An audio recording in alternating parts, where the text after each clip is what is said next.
Un déficit budgétaire de plus de 540 milliards pour un budget chiffré à plus de 2600 milliards en dépenses contre 2100 en recettes. La loi de finances exercice 2021 est passée à l'Assemblée nationale avec son vote et son adoption.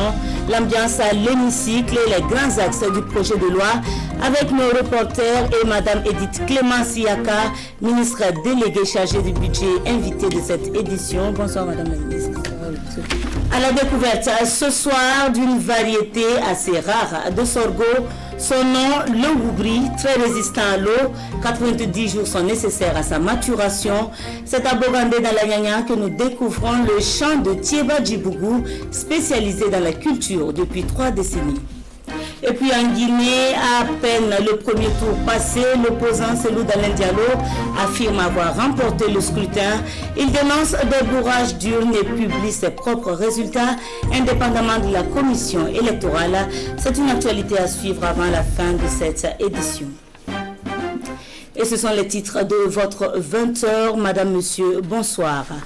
Actualité à la présidence pour débuter cette édition reçue en audience ce matin. Le Premier ministre bissau-guinéen Nuno Gomez Nabiam est porteur d'un message du président Ambalo. Une visite qui confirme, si besoin en était, l'état des bonnes relations entre les deux pays et qui est aussi annonciatrice de la prochaine tenue de la commission mixte. Nous écoutons le Premier ministre à sa sortie d'audience. Parler sur la coopération Burkina-Guinée-Bissau et le président nous a recommandé pour travailler sur la commission mixte Burkina-Guinée-Bissau. J'ai déjà donné les instructions à la ministre des Affaires étrangères de Guinée-Bissau qui va commencer ce processus de voir quand est-ce qu'on peut se vraiment rencontrer les deux commissions. On espère que la commission mixte, ça va s'organiser bientôt. Et là, vraiment, on va revenir à Burkina pour cette affaire.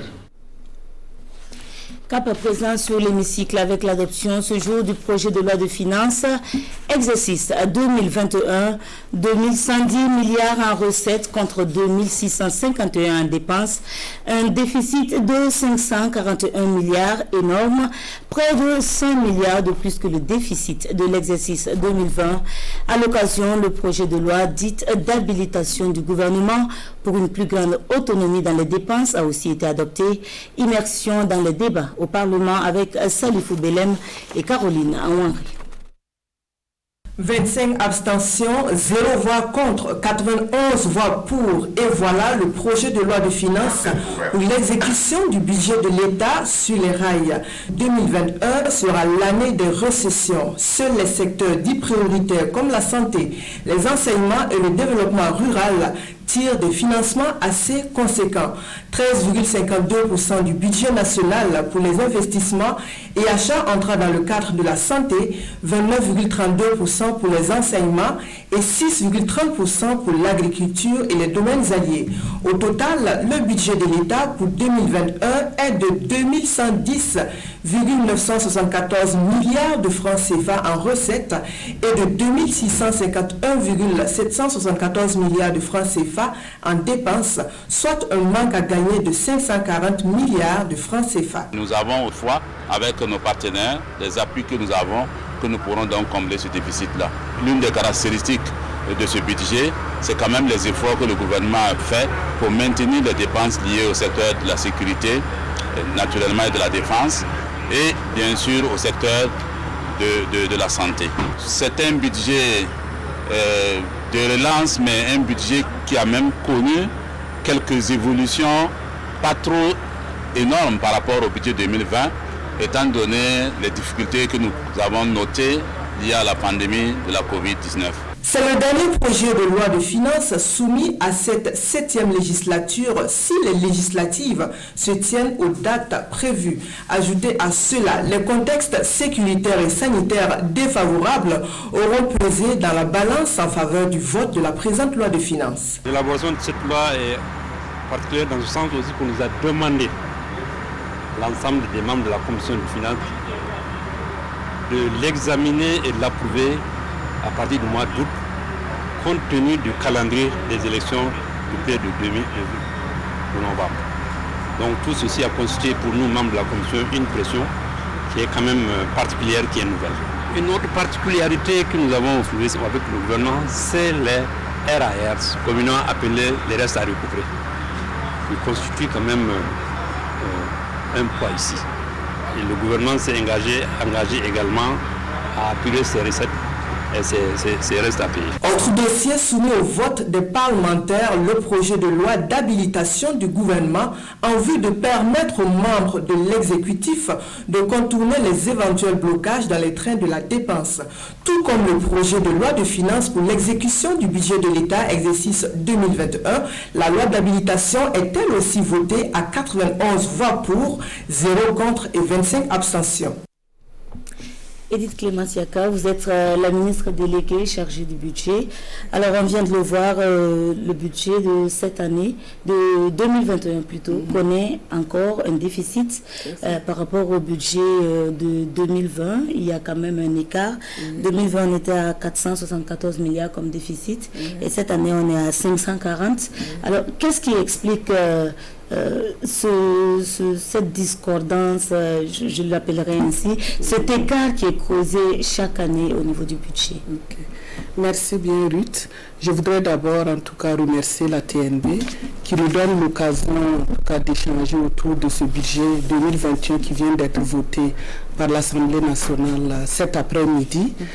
Et en tout cas c'est l'aboutissement d'un très long processus qui a commencé depuis le mois de janvier, qui a été perturbé entre-temps par l'avènement de la Covid-19, mais compte tenu de l'engagement de tous les acteurs, que ce soit au niveau du gouvernement, que ce soit au niveau de l'Assemblée nationale, nous avons pu en tout cas arriver à ce résultat aujourd'hui, ce qui disponibilise un budget pour 2021 pour le gouvernement donc à venir.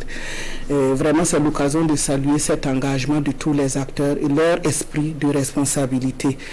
Effectivement, le budget 2021, je ne vais pas revenir sur les masses qui ont été données lors du reportage, et présente donc un déficit de moins 540 milliards de francs CFA. Et le déficit est normal dans tout budget.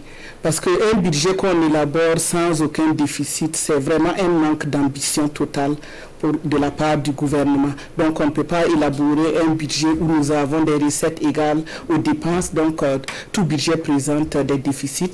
Mais c'était des déficits qu'il faut savoir en tout cas et surveiller pour qu'il n'y ait pas de dérapage. Donc c'est dans ce cadre-là qu'au niveau de l'UEMOA, comme nous sommes donc dans cette zone, ils avaient un pacte de convergence avec un taux de déficit budgétaire permis qui était donc de l'ordre de moins 3% du PIB. Donc le Burkina Faso depuis 2016 a essayé de progresser doucement vers le respect donc de ce ratio-là qui était une réalité il y a de cela. Donc en 2019 déjà on était dans ce ratio. Mais compte tenu de l'avènement donc de la Covid-19 qui est venu donc compliquer le contexte au niveau donc des pays membres de l'UEMOA et donc du G5 Sahel également.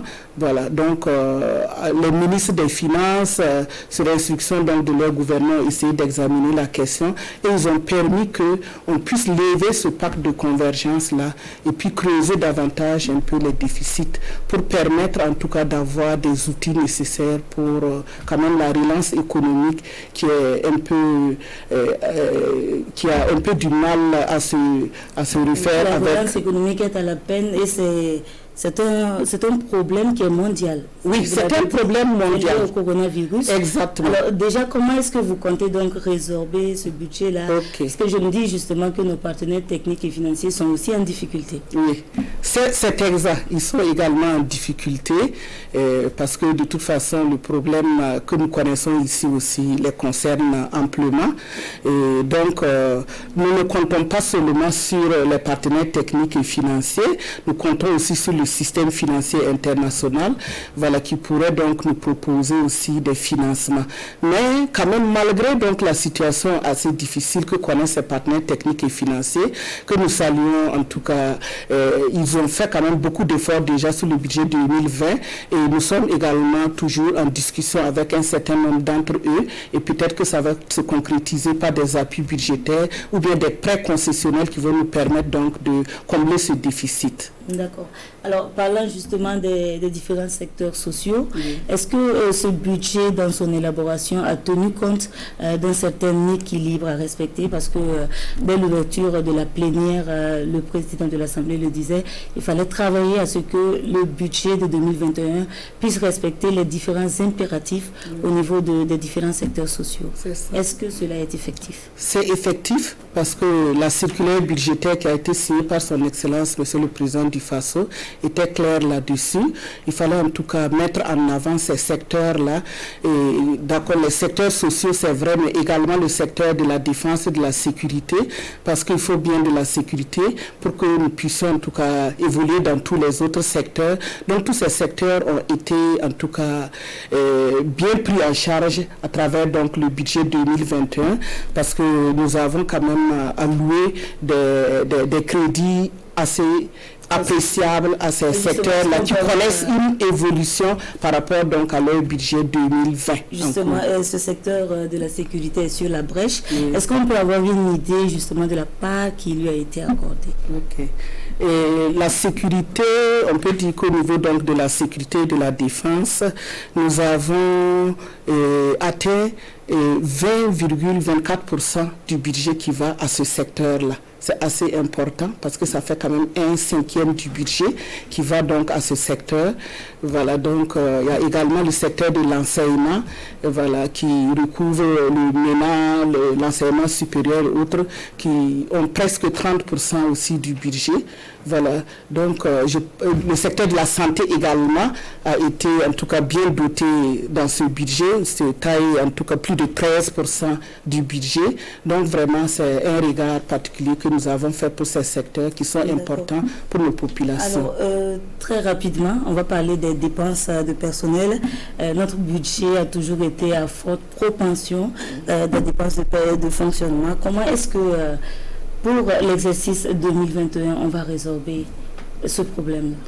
Effectivement, vous avez raison. Quand on prend les dépenses courantes, nous avons une bonne évolution donc, de ces dépenses courantes-là qui entament ce qu'on appelle l'épargne budgétaire. L'épargne budgétaire qui est le résultat qu'on a quand on soustrait nos dépenses courantes de nos recettes propres à nous.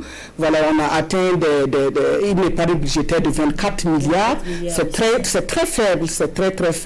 C'est vrai que la loi de finances rectificative 2020 a présenté également une épargne budgétaire de 2 milliards qui est extrêmement faible. Ce sont des ratios qui font un peu mal au cœur, mais bon, nous sommes dans une certaine réalité. Nous essayons quand même de contenir les dépenses de fonctionnement de l'administration centrale.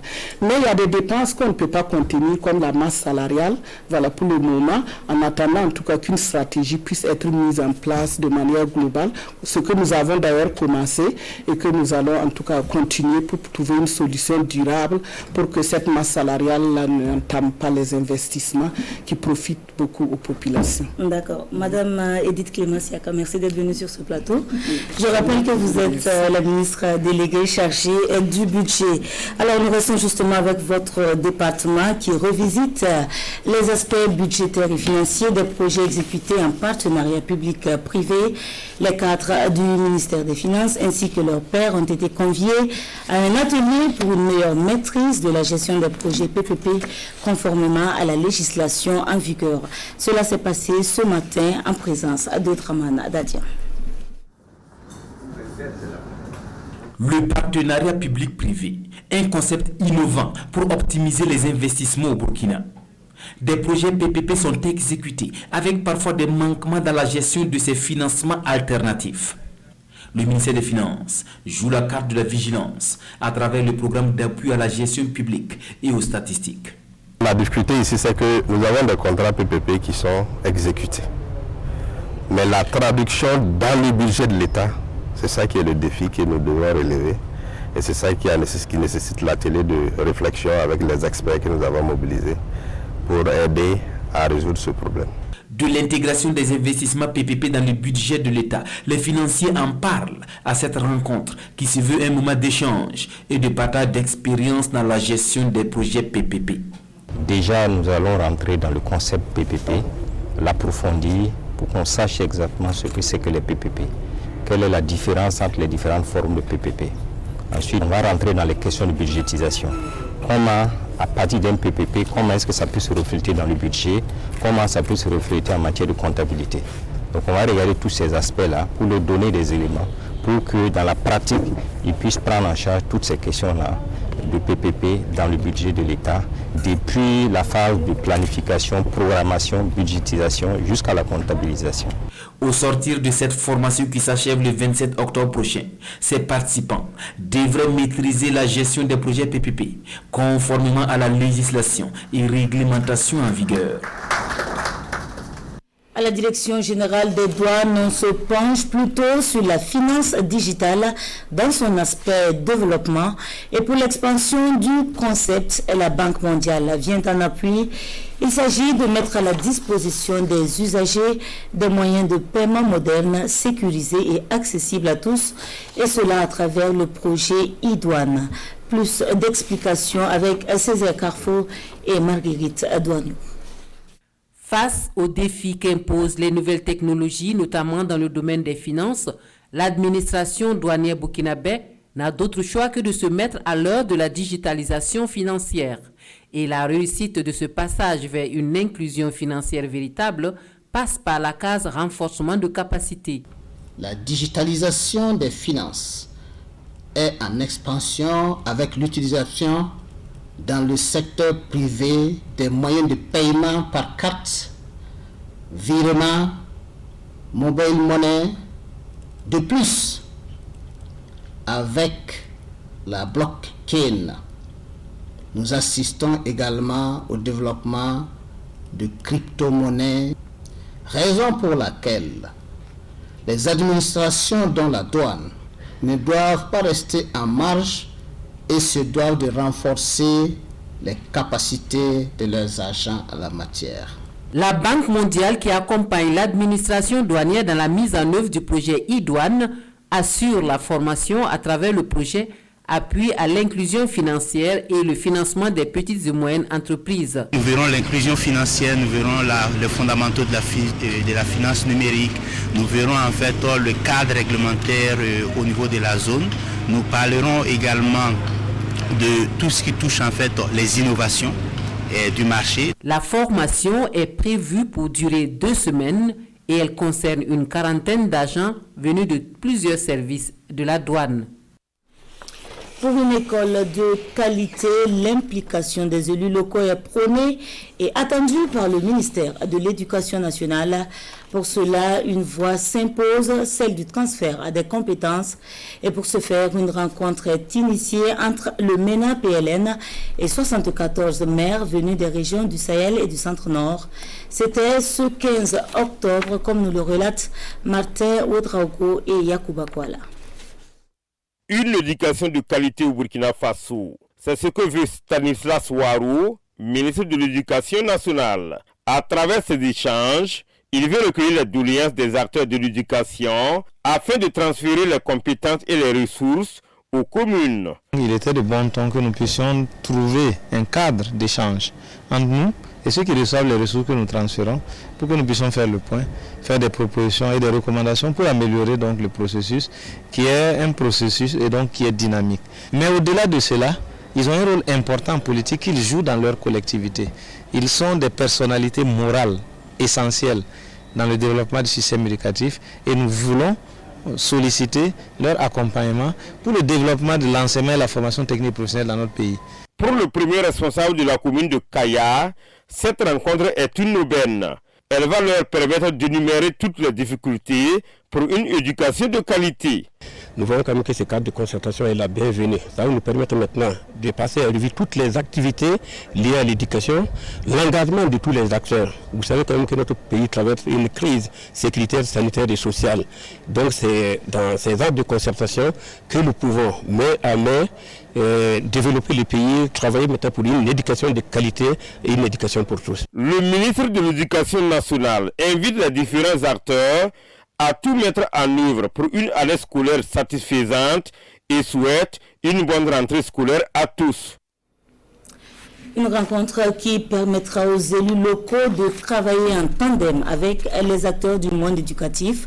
Des acteurs d'ailleurs fortement sollicités pour la prise en charge psychosociale des élèves affectés par la crise humanitaire liée aux attaques terroristes.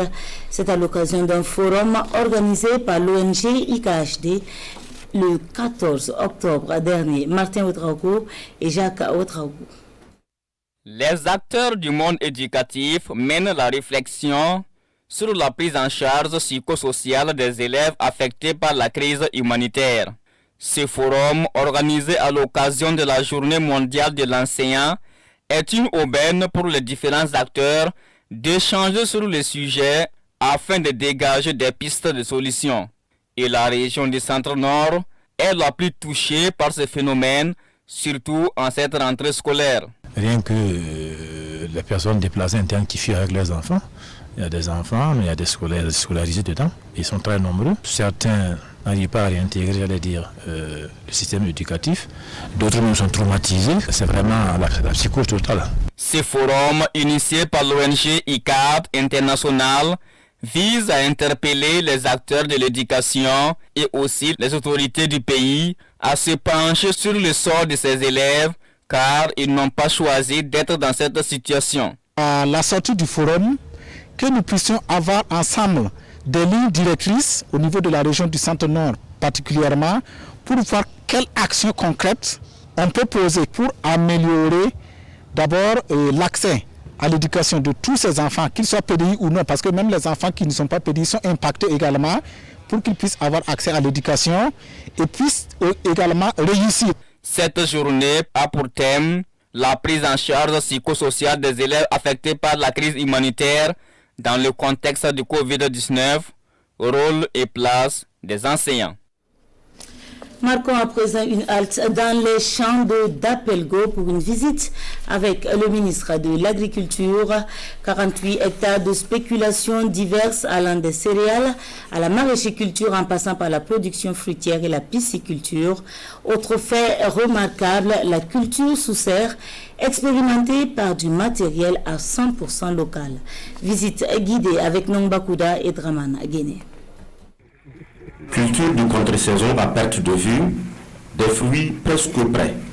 Visite guidée sur le périmètre du Lalé Naba, ici à Dapelgo. L'innovation, c'est ici. De la culture sous serre avec du matériel 100% local. L'expertise est de cette dame, Madame Sawadogo. Pour essayer, le Lalé Naba exploite 1000 m² de serre. Hors sol sous serre et hors sol sans serre. J'ai produit de la tomate, j'ai produit du piment et du mongbin en essai pour voir le comportement. Étant donné que je suis un promoteur du mongbin dans notre pays, je l'ai implémenté en plus. Alors, cette forme de culture m'a permis de comprendre que nous pouvons produire la tomate au moment où elle ne peut pas se produire au Burkina Faso. Parce que quand il pleut, on ne peut pas produire des tomates de qualité. On est obligé d'importer la tomate d'autres pays, alors que nous sommes un pays agricole. 4 à 10 tonnes de récolte à la serre sont attendues ici. Exceptionnel pour le ministre de l'Agriculture. Salifou Ouedraogo promet en faire un champ école, parfaire la technique afin de la vulgariser. Nous voulons qu'ensemble, avec nos techniciens, nous puissions travailler à parfaire ce modèle-là. C'est-à-dire pour maîtriser les maladies, pour maîtriser la lutte contre les insectes, les ravageurs, et faire en sorte qu'une fois que le modèle est mûr, que nous puissions le mettre à l'échelle. À cette méthode culturelle, l'adhésion ne se fait pas prier. La relève est déjà assurée, la fille du promoteur prend l'engagement. J'ai choisi comme filière l'agronomie afin d'apprendre les méthodes pour qu'on avance ensemble. La culture sous serre, Le Lalé naval l'implémente jusqu'au palais et le résultat est le même. Comme pour dire que la culture hors sol s'adapte à tous les milieux. De Dapelgo, on sera à Bogandé dans la Nyanya. Là est cultivée depuis plus de 3 décennies une variété de sorgho appelée le Woubri, une variété très rare, résistante à l'eau et productive en 90 jours. Amidou Tieda Djibougou en a fait son activité en bordure d'une retenue d'eau. À sa découverte et à la découverte de la spéculation avec Désiré Ilboudo et Aruna Marie. La daba à l'épaule, Amidou Tieda Djibougou sillonne son champ de sorgho, une exploitation située sur les berges de cette retenue d'eau. Son champ d'environ 1 hectare a connu une inondation d'une dizaine de jours. Si pour les sceptiques, l'horizon pourrait s'assombrir, à la suite de ces pluies diluviennes, le producteur, lui, reste optimiste. J'ai commencé à cultiver cette variété il y a au moins 35 ans. La variété résiste à l'eau. Seulement, elle dure 90 jours. Et il faut s'aimer au moins 20 jours avant les autres semences de sorgho. La récolte, c'est après les autres variétés de sorgho. C'est l'une des rares variétés qu'on peut semer au bord de l'eau et espérer récolter. Sa source d'espoir et de confiance, il attire de la variété de semences locales de sorgho utilisée ici. Une variété appelée Woubri à Bogandé. C'est un savoir local sur lequel la recherche pourrait se pencher pour mieux connaître la variété, pour peut-être vulgariser la variété là, pour qu'on puisse faire face aux inondations permanentes que nous connaissons dans nos champs. Les tiges de sorgho inclinées ont tout de même résisté à la force des eaux. Une résistance qui suscite curiosité et interrogation. C'est une surprise parce que contrairement au riz, le sorgho ne résiste pas à une inondation prolongée. Si vous voyez le stade végétatif actuel, c'est sûr que le producteur va bien récolter.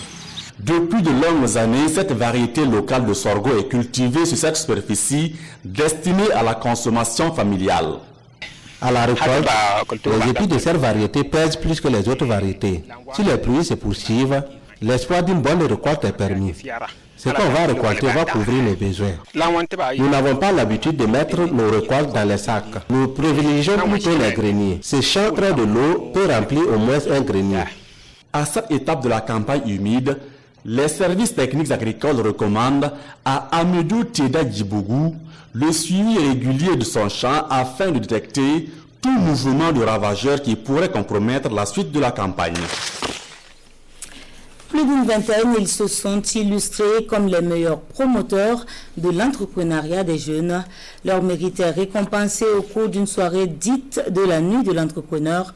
C'était le 17 octobre à Koudougou, une activité portée par les ministères de l'économie verte et celui du commerce et initiée par l'association des jeunes entrepreneurs Urbain Benito Sommet et Yacouba Goro. Le mérite des pionniers et acteurs du développement économique du Centre-Ouest est mis en lumière ici sous le regard des membres du gouvernement. C'est la nuit de l'entrepreneur, un cadre de reconnaissance, d'échange et de partage d'expériences entre la jeunesse et les célébrités du monde des affaires. Il y a des dévanciers qui ont déjà balisé la voie, qui nous ont permis d'être là où nous sommes aujourd'hui. Nous avons le devoir de reconnaître leur mérite. Ce qu'il faut noter, c'est cette volonté d'une cinquantaine de jeunes entrepreneurs qui sont dans plusieurs corps de métier, qui ont décidé de se mettre ensemble, de renforcer leurs capacités et de faire en sorte que les plus expérimentés tirent les plus jeunes vers le haut. 6 trophées et 23 attestations de reconnaissance, d'hommage et d'honneur ont été décernés aux acteurs œuvrant à la promotion de l'entrepreneuriat des jeunes. D'autres entrepreneurs modèles ont reçu des médailles de chevalier de l'ordre du mérite, du commerce et de l'industrie. On a vu au cours de cette soirée des personnes totalement, je vais dire, cachées et qui bâtissent en tout cas énormément donc, dans la région et un peu partout, mais qui choisissent effectivement l'anonymat. Je pense que les organisateurs veulent qu'ils sortent de l'anonymat pour partager leurs expériences aux plus jeunes pour qu'ils puissent en tout cas faire autant. Aujourd'hui, c'est d'encourager cette jeunesse qui a sa place, mais qui a besoin de conseils des anciens. L'initiative vient de l'AGECO, l'association des jeunes entrepreneurs du Centre-Ouest. Un collectif de 50 jeunes unis pour la création des richesses et d'emplois. Le milieu du travail qui enregistrait de façon récurrente les accidents et maladies professionnelles, des situations qui peuvent être parfois évitées par la prise en compte de certains aspects. La Caisse autonome de retraite des fonctionnaires et le ministère de la fonction publique en parle du 13 au 17 octobre. Plus de détails avec Kounsoun Koulibaly et Tanga Kafando. Nous sommes dans le bureau de la directrice provinciale de l'enseignement secondaire du Koulitenga. Ce matin, Mme Belemviré Ouedraogo reçoit une mission conjointe de la Carrefour et de la fonction publique. Elle est venue constater les conditions de travail ici comme ailleurs des agents de la fonction publique.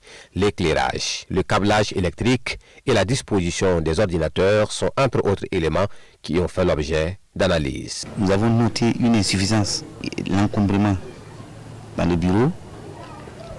Et nous avons constaté aussi une disposition qui n'est pas recommandée des ordinateurs face aux ouvertures, notamment les fenêtres.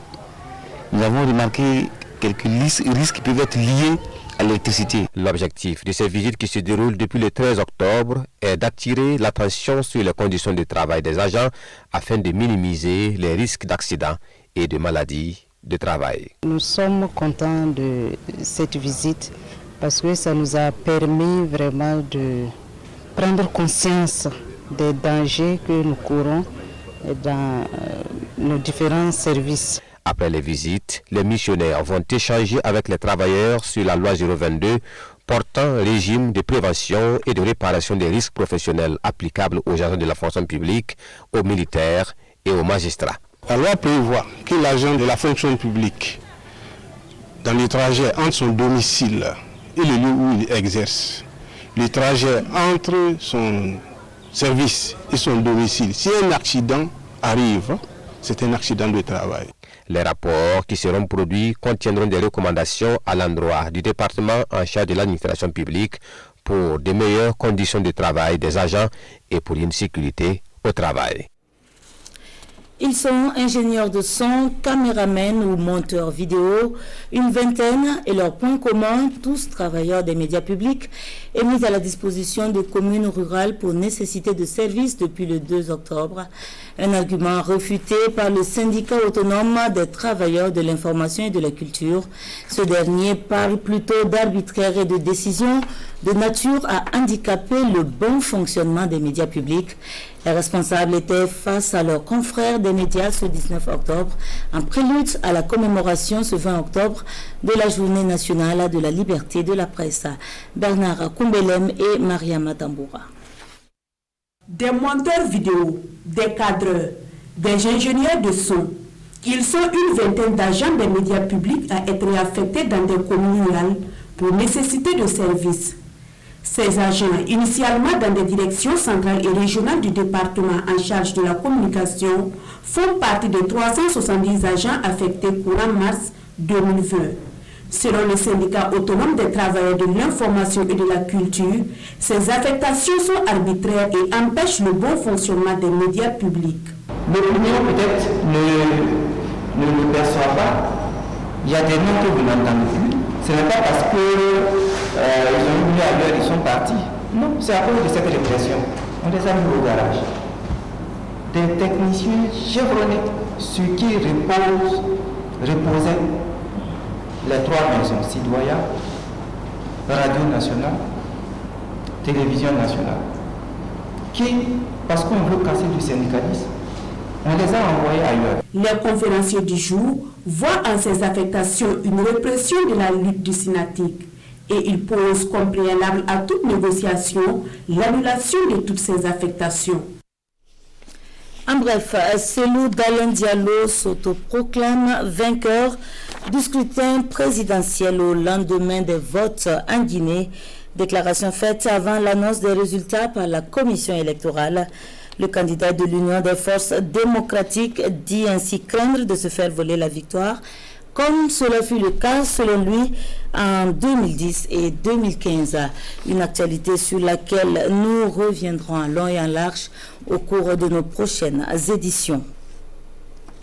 Et c'est ce qui referme le 20h de ce soir. Merci à vous de nous avoir suivis. On se retrouve demain, Dieu voulant. Bonsoir.